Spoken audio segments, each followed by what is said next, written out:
en prière de chaque jour. Et que Dieu te protège. Qu'il t'accorde une longue vie. Et que tu ne tombes jamais.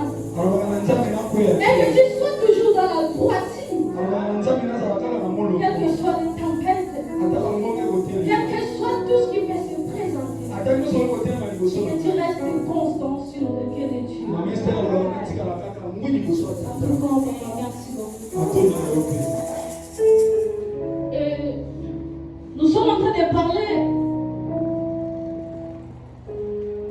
de la faveur. Comme notre thème de cette année. Et depuis que nous avons commencé, et nous sommes toujours en train de parler sur le même thème. Et aujourd'hui, et je serai aussi toujours dans la mais j'aimerais que nous puissions voir comment la faveur peut être liée à nos pays.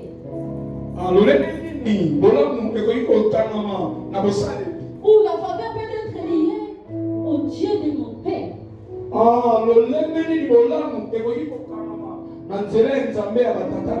Nous pouvons prendre nos Bibles. Exode chapitre 3, je prends à partir du verset 6. Exode chapitre 3, le 6. Nous pouvons nous élever pour honorer la parole de Dieu. Exode chapitre 3, le verset 6, je lis au nom du Seigneur. Et il ajouta, je suis le Dieu de ton père. Le Dieu d'Abraham, le Dieu d'Isaac et le Dieu de Jacob. Mais Moïse se cachant le visage, car il craignait les regards de Dieu.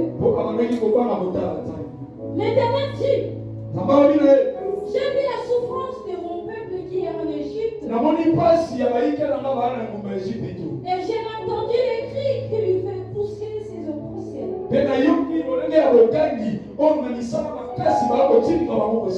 Car je connais ses douleurs. Je suis descendu pour les délivrer des Égyptiens.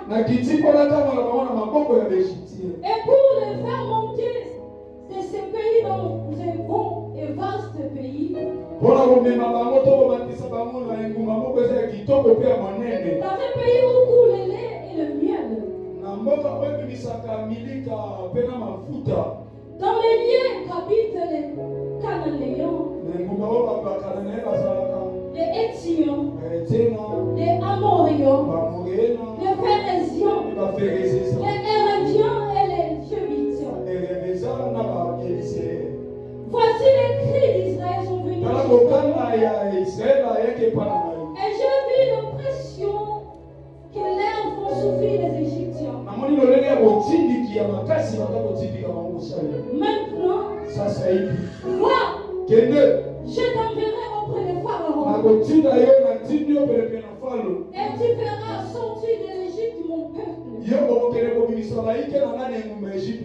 Les enfants d'Israël. Moïse dit à Dieu, qui suis-je pour aller vers Pharaon? Et pour faire sortir de l'Égypte les enfants d'Israël. Dieu dit, je serai avec toi. Ceci sera pour toi le signe que c'est moi qui t'envoie. Quand tu auras fait sortir de l'Égypte le peuple, et vous servirez Dieu sur cette montagne. Moïse dit à Dieu, j'irai donc vers les enfants d'Israël. Et je leur dirai, le Dieu de vos pères m'envoie vers vous. Mais s'ils me demandent quel est son nom, quel leur répondrai-je?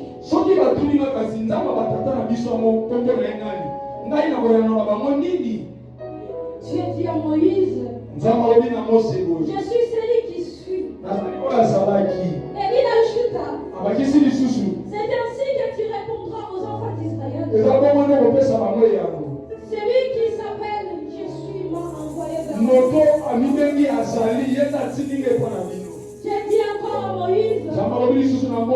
parleras ainsi aux enfants d'Israël. L'Éternel, le Dieu de vos pères, le Dieu d'Abraham, le Dieu d'Isaac et le Dieu de Jacob m'envoie vers vous. Voilà mon nom pour l'éternité. Voilà mon nom de génération en génération. Va rassembler les anciens d'Israël et dis-leur l'Éternel, le Dieu de vos pères, m'a apparu, le Dieu d'Abraham, d'Isaac et de Jacob. Et il a dit, je vous ai vu et je vis ce que vous faites en Égypte. Amen. Amen. Et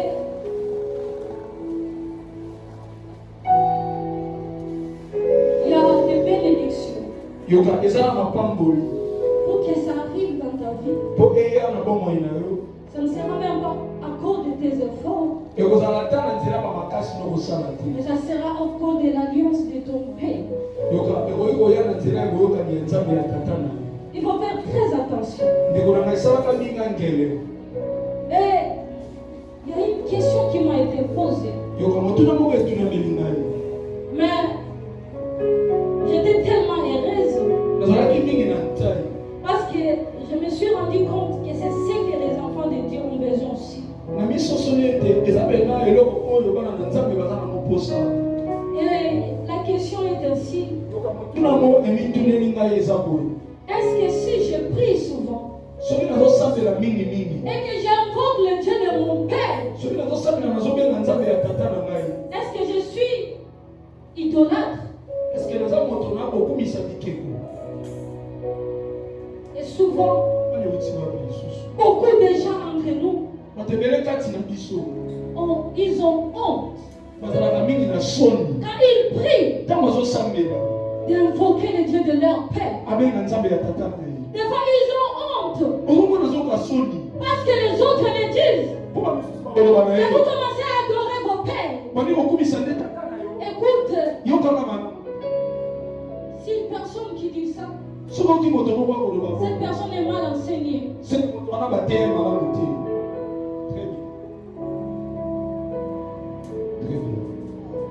Par définition, l'idolâtre, c'est quoi?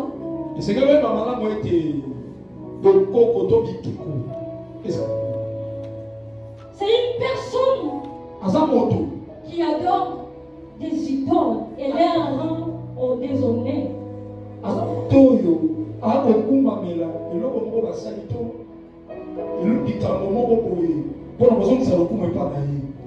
C'est aussi une personne qui rend un culte divin à un être vivant.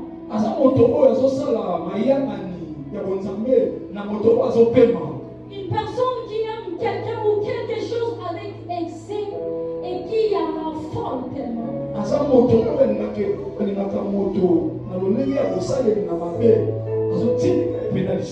Écoutez, quand tu pries et que tu dis le Dieu de mon Père, où est le rapport avec être un idolâtre?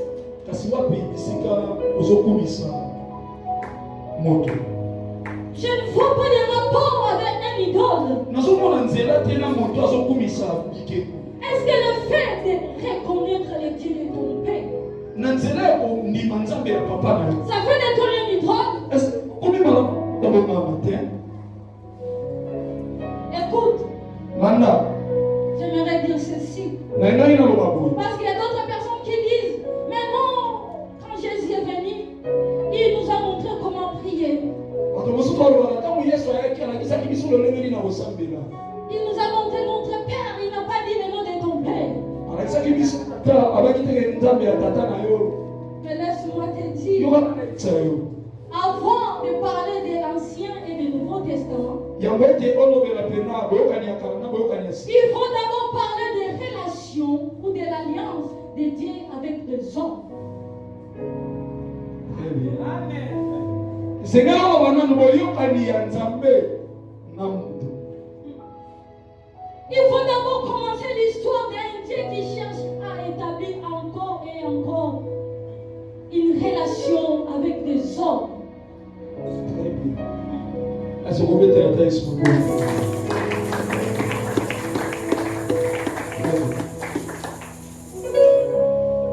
Avant que la Bible soit l'histoire de Dieu avec toute l'humanité.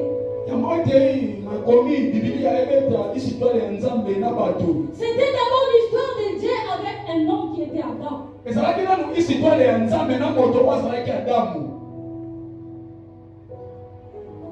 Laisse-moi te dire, si réellement ton Dieu que tu sers là est réellement le Dieu de la Bible, tu dois comprendre que ce Dieu là, il est un Dieu transgénérationnel. Très bien.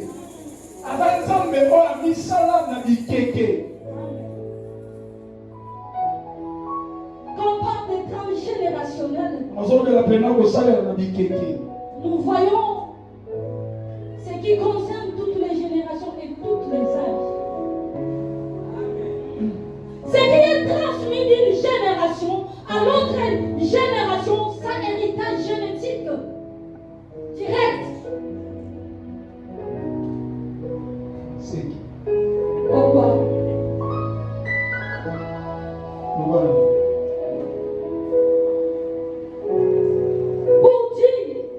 Pour dire Dieu que nous servons est le Dieu de l'alliance.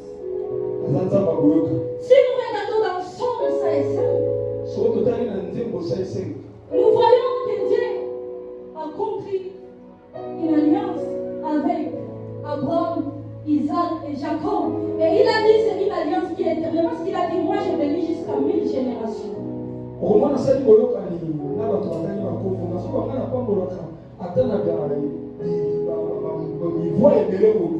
Pour dire, Dieu n'est pas un Dieu d'une seule génération. Il est de génération en génération à l'éternité. Il a fait l'alliance avec Abraham. Et après, il a fait l'alliance avec Isaac. Et aujourd'hui, il a fait l'alliance avec moi.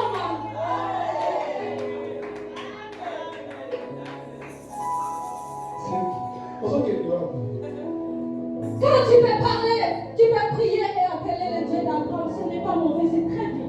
Et c'est bibliquement aussi. Mais ça ne pèse pas dans ta bouche. Mais comment pour prier et crier le Dieu de Boma, ça pèse? Et là, c'est le Dieu d'idolâtre. Et là, tu dis que c'est l'idolâtrie. Non, il faut que les enfants de Dieu doivent être enseignés.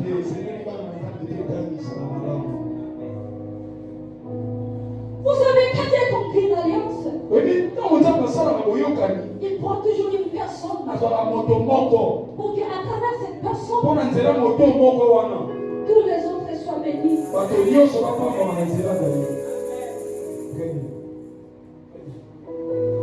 Et quand Dieu conclut l'alliance avec un homme, il ne pense pas seulement à cet homme, il pense aussi au sien. Vous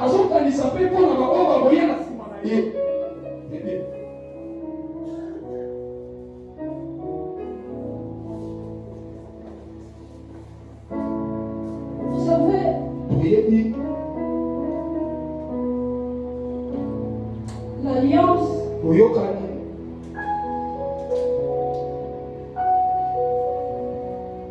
l'alliance qu'un homme a conclu avec Dieu, il y a toujours un esprit derrière qui gère l'héritage qui est dans cette alliance. Et ce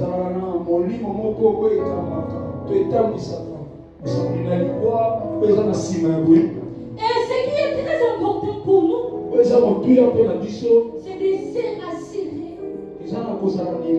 Si réellement tu es dans cette alliance, ou réellement tu es relié dans cette alliance où tu es dehors. Parce que laisse-moi te dire, l'alliance bénit la progéniture. L'alliance survit aux alliés. Il va même au-delà. Regarde, David a fait une alliance avec Jonathan. Jonathan est mort. Mais regarde ce que l'alliance peut faire. L'alliance est allée bénir Mephibosheth. À qui David a fait faveur. Il y a des faveurs qui arrivent dans notre vie. C'est à cause des alliances de nos frères.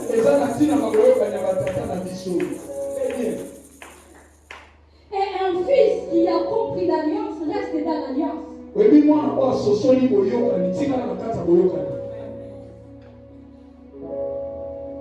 Vous savez, si dans ta vie tu as trouvé Dieu, la prochaine étape que tu dois faire, c'est de chercher la personne qui porte l'alliance.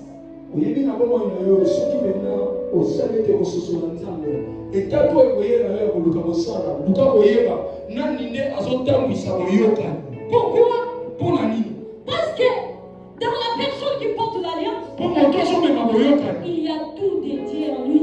Ce que tu cherches est en lui. Ce que tu es en train de plaire et chercher tout le temps. Et donc, l'homme qui porte l'alliance. Écoute, l'alliance, c'est épargner. Ça sécurise. Il y a des circonstances dans la vie. Ça demande la présence d'un père.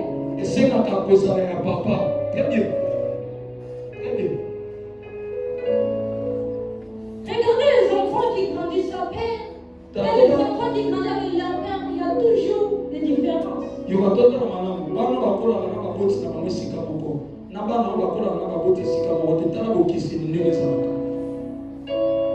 Celui qui n'a pas de père spirituel n'a pas aussi de repère spirituel. Amen.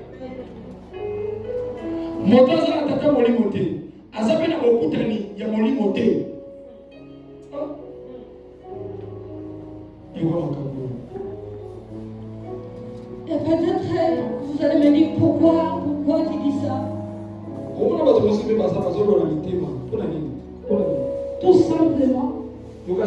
Tout simplement pour te dire, les peuples ou les enfants, ils ont des promesses. Mais le Père a l'alliance.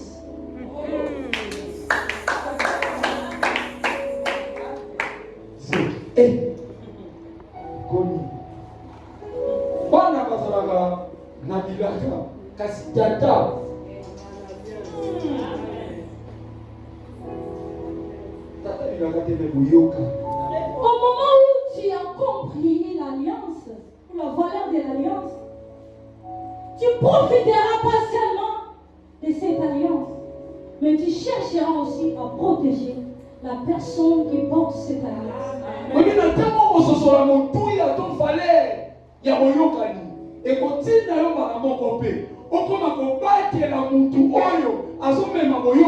Donc, si tu protèges la personne qui porte l'alliance,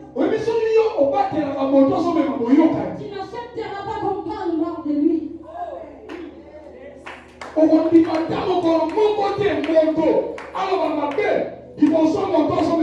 Tu n'accepteras même pas qu'on fait des complots contre lui.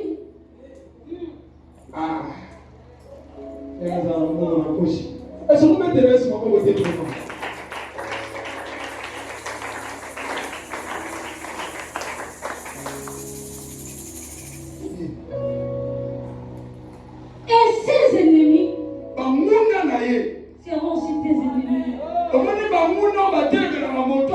boyokani.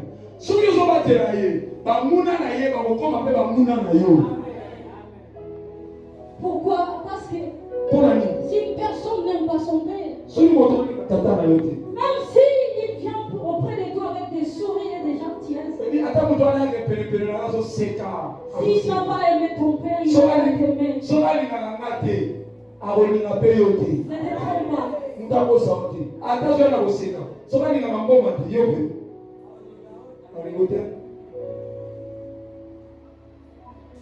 Dieu s'est présenté à Moïse comme le Dieu de 3 générations. Il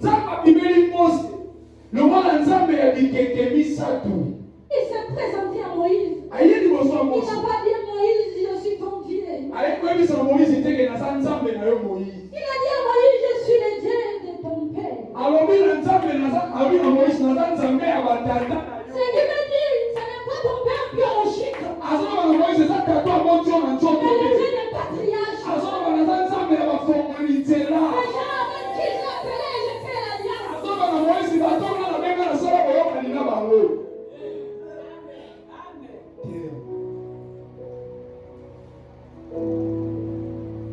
Et les enfants d'Israël, s'ils étaient libérés, ce n'est pas à cause de ce qu'ils faisaient. Uniquement à cause de Dieu de leur père. Et lui s'est présenté, il a dit, c'est ça mon nom. Je suis le Dieu d'Abraham, d'Isaac, de Jacob. Je suis le Dieu des générations. Il dit, je suis le Dieu qui suis. Il n'est pas le Dieu du passé. Et il dit, je suis le Dieu du présent. Ça veut dire ici présent. Il est le Dieu de bon monde.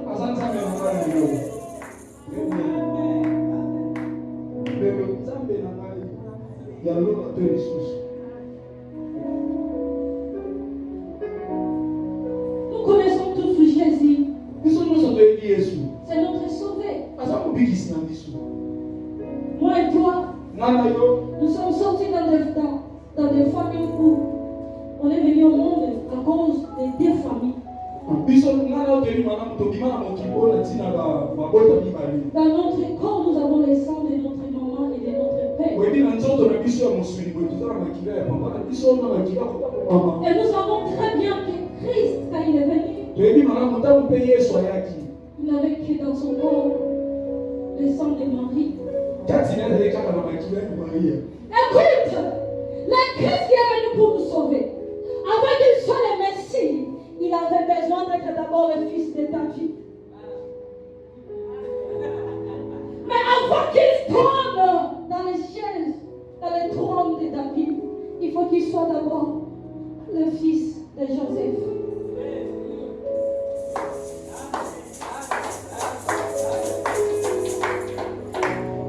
Par adoption, pas par le sang.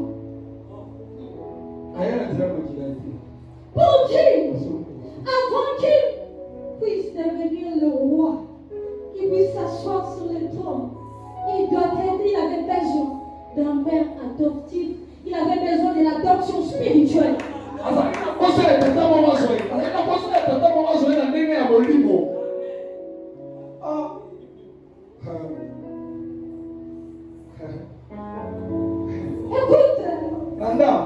c'est Joseph qui était son père.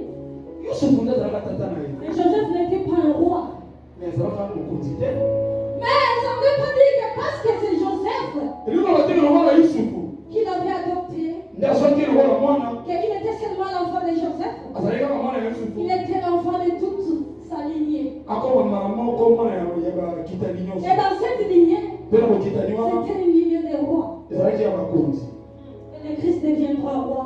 En cause de cette lignée. Laisse-moi te dire, il y a des moments dans ta vie, demande la présence d'un père spirituel. Parce que dans les sang que nous avons là, il y a des malédictions, il y a des dominations. Mais il suffit, il y a besoin d'être adopté spirituellement. Que cette personne qui te conduit dans sa lumière, ce n'est pas destination.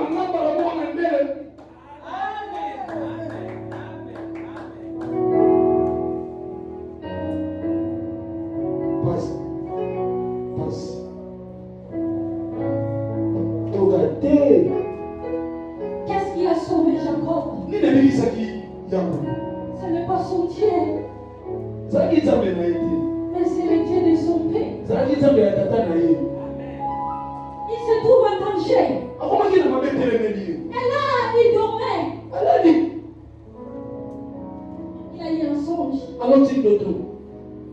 Il voit une chaîne qui s'appuyait par la terre et touchait le ciel. Les anges montaient et descendaient. Et là, au-dessus de ça, il voit l'Éternel. Et qui c'est après ce qu'il nous dit? Je suis le Dieu de tes pères.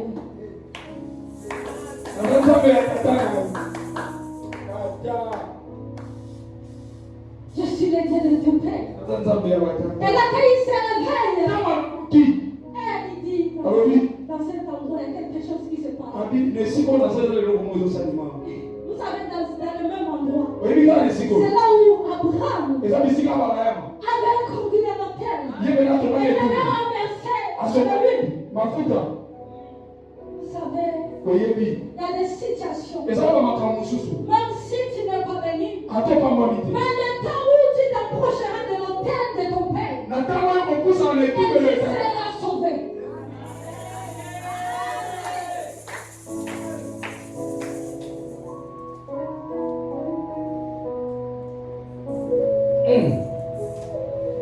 Tu seras sauvé.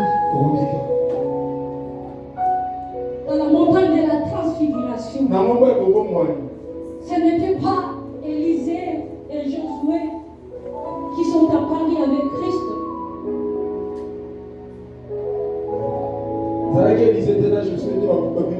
Et pourtant, Élisée a fait le double de ce qu'il a fait lui.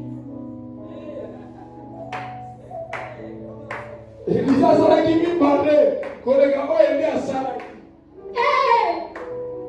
Josué a conduit le peuple dans la terre promise.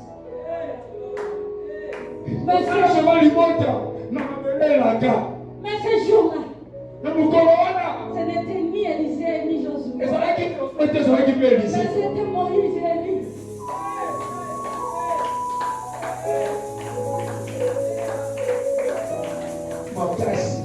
Vous savez pourquoi? Parce que les dieux n'est pas le Dieu du Fils, mais le Dieu du Père. Il incarne le Père. Le Fils n'a pas d'autre Dieu si ce n'est que le Dieu de son Père.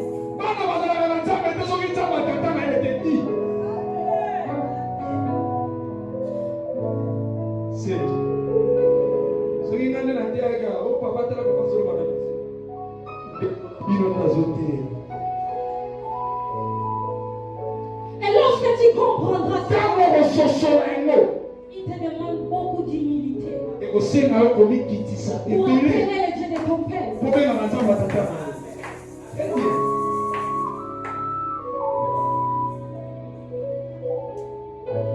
Depuis que tu as commencé, mon Dieu, avec tout orgueil,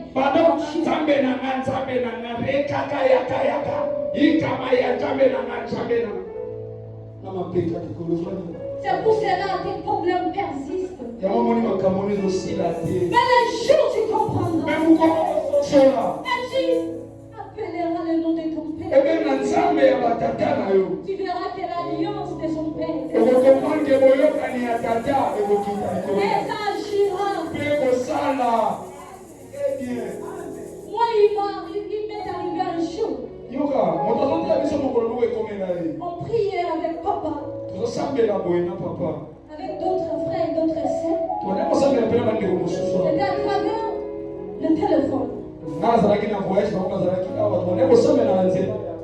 Et les autres étaient ici à l'église, moi j'étais à la maison. Quand on a commencé à prier, et on a continué. Et je sentais le silence de mon père.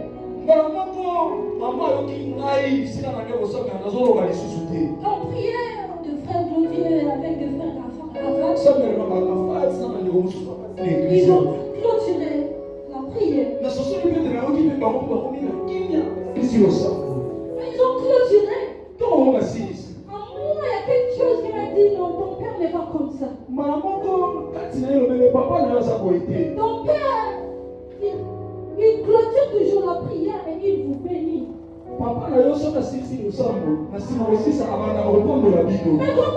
il n'y a rien de mon père?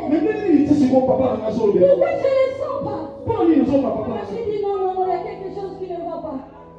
Ce n'est pas mon père. Je me suis retirée. Maman a mis le moins de J'ai fermé ma chambre. Et j'ai commencé à prier. Je me suis dit maintenant il s'agit de Dieu de mon père. Ce n'est pas mon Dieu. C'est le Dieu de mon père. Le moment où je commençais à crier, le Dieu de mon père, je vais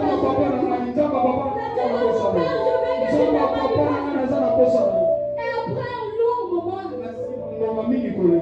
et mon père a commencé à parler.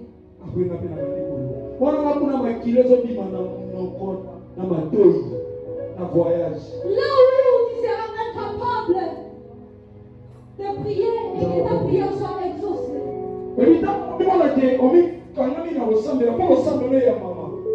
Mais au moment où tu conquéras les dieux de ton père, tu auras la solution.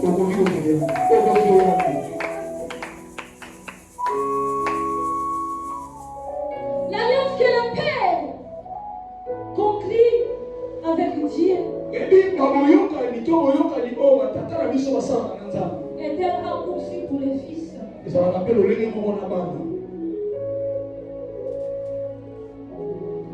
Devant les Jourdain,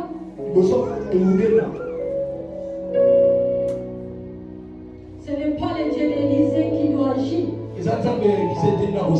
Mais où est l'Éternel, le Dieu d'Élie?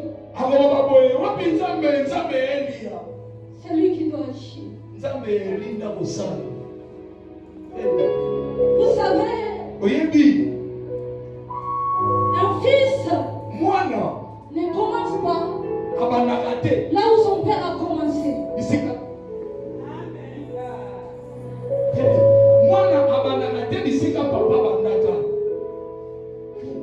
Un fils commence là où son père s'est arrêté.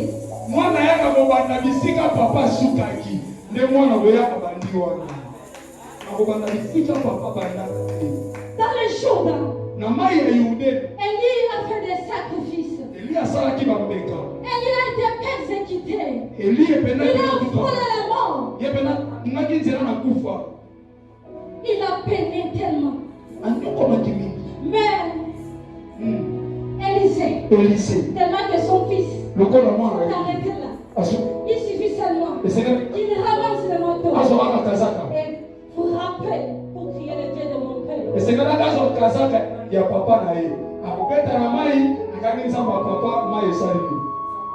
Pour qu'il commence là. Il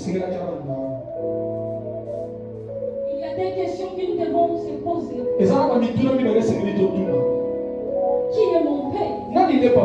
Et qui est son Dieu?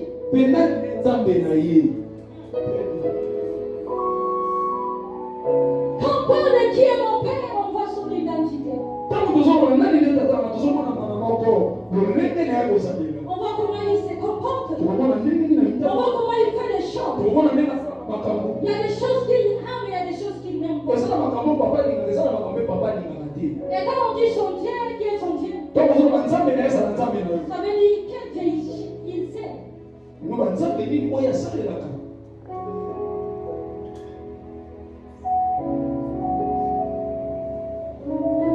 Dans 1 Samuel, chapitre 3, le verset 7.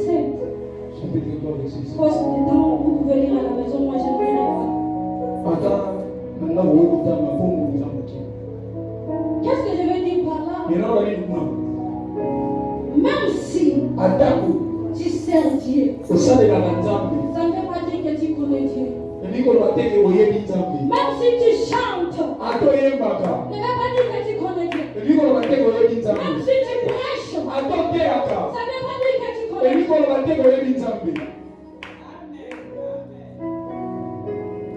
Samuel servait Dieu de sa jeunesse. Mais il ne connaissait pas Dieu. Quand Dieu l'appelle, il pense que c'est lui qui l'appelle.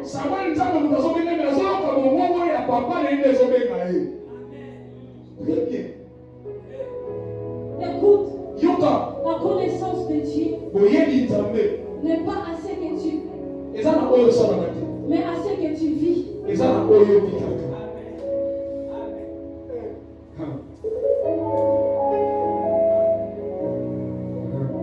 Tu peux commencer à servir Dieu sans les connaître. Ta vie spirituelle peut être basée sur le fait que tu suis les autres. Parce que les autres acclament, il faut que moi aussi j'acclame. Parce qu'il faut que les gens s'élèvent, moi aussi je me lève. Parce qu'il faut que je puisse offrir à Dieu quelque chose. Il faut que je mette à Dieu.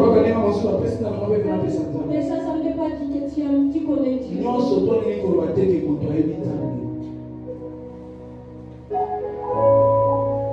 Et dans 1 Chronique, chapitre 28, le verset 9. 28, verset 9. Et là, il y a David qui parle à son fils.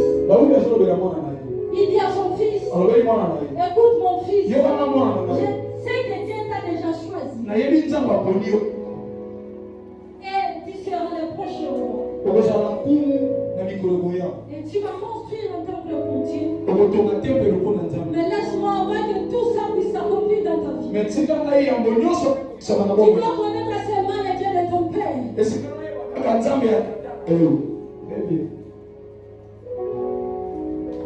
Pour dire, Salomon devait connaître le Dieu qui sert son père, le Dieu qui a oué son père, avant qu'il puisse succéder sur le trône.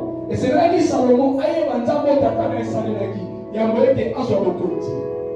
Et comment tu dois connaître le Dieu de ton père? C'est uniquement si ton père te le révèle.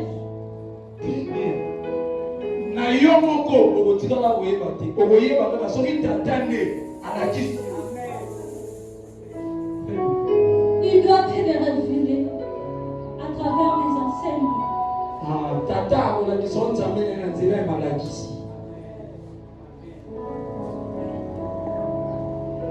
Élisée était si longtemps auprès d'Élie.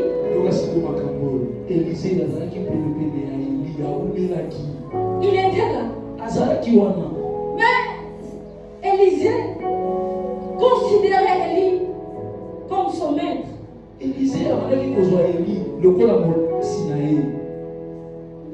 Et la première année que quand le fils du prophète lui dit, est-ce que tu sais qu'aujourd'hui ton maître sera élevé?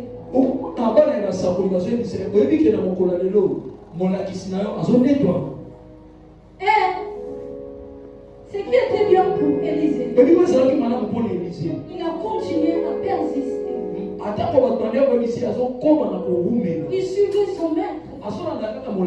Et arrivé un moment, Élie lui demande, qu'est-ce que tu veux que je fasse? Et il dit, je veux le double portion de ton esprit. Et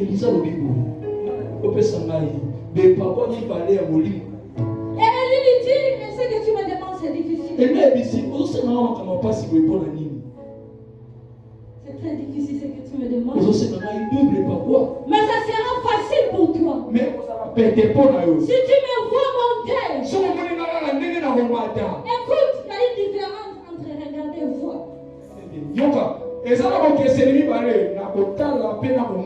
Regarder consiste le domaine humain.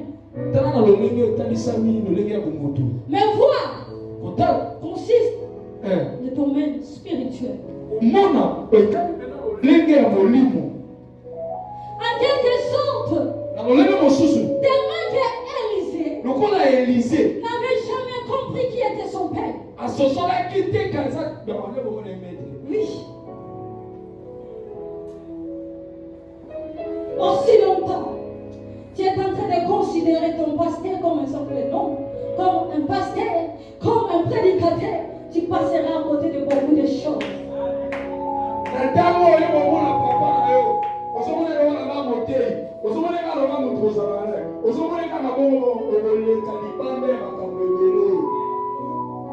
Tu passeras à côté de beaucoup de choses.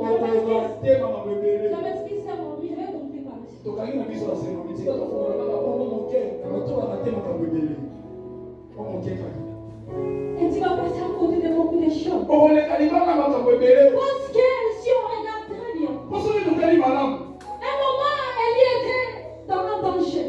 Et ses serviteurs étaient tout autour de lui. Et quand ils ont eu paix, Élie a prié. Et pour que leurs yeux s'ouvrent, ils ont vu les chats. Mais tellement qu'ils considéraient toujours Élie comme leur maître, ça n'avait même pas impacté leur vie. Écoute, tout ce que le fils découvre sur son père lui lègue un héritage.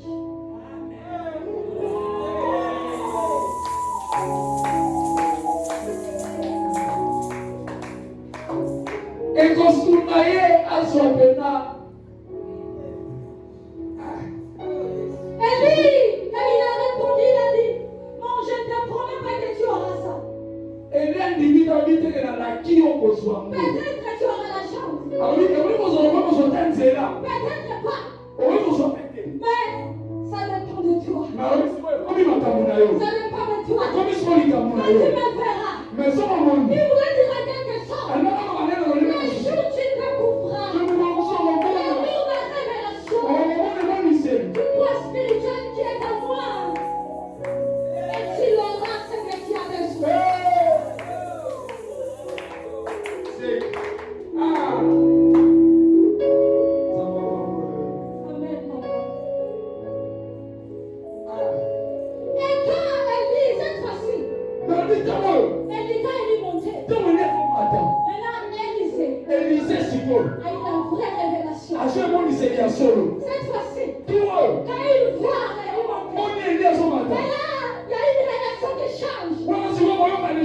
Avant, c'était une relation entre un maître et un serviteur. Pour Élisée, Élie n'était qu'un simple prophète. Mais quand il a eu la vraie révélation, il a bien regardé.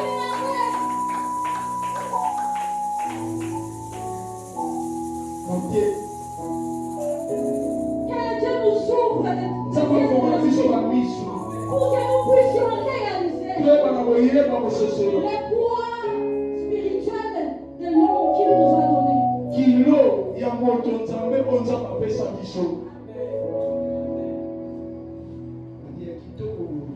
Car un fils comprend la manière de son père.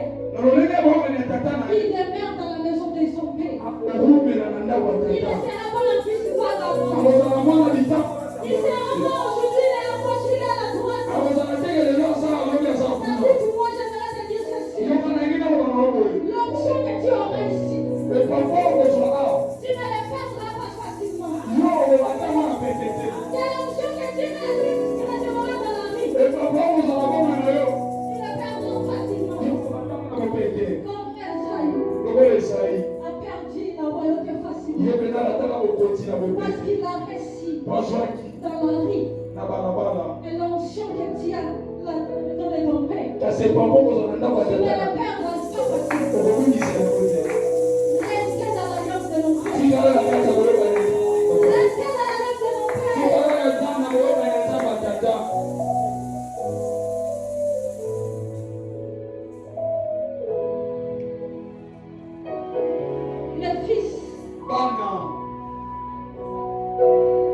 Le fils était baptisé.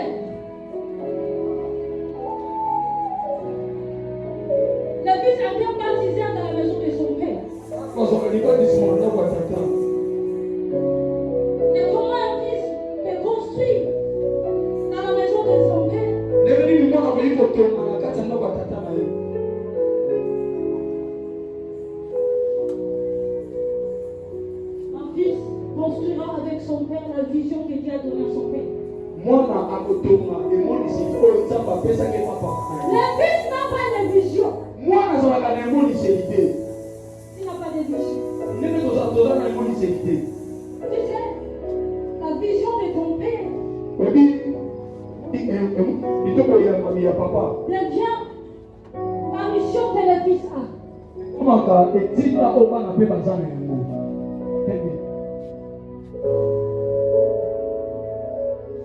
Ne dis pas que je ne dis plus.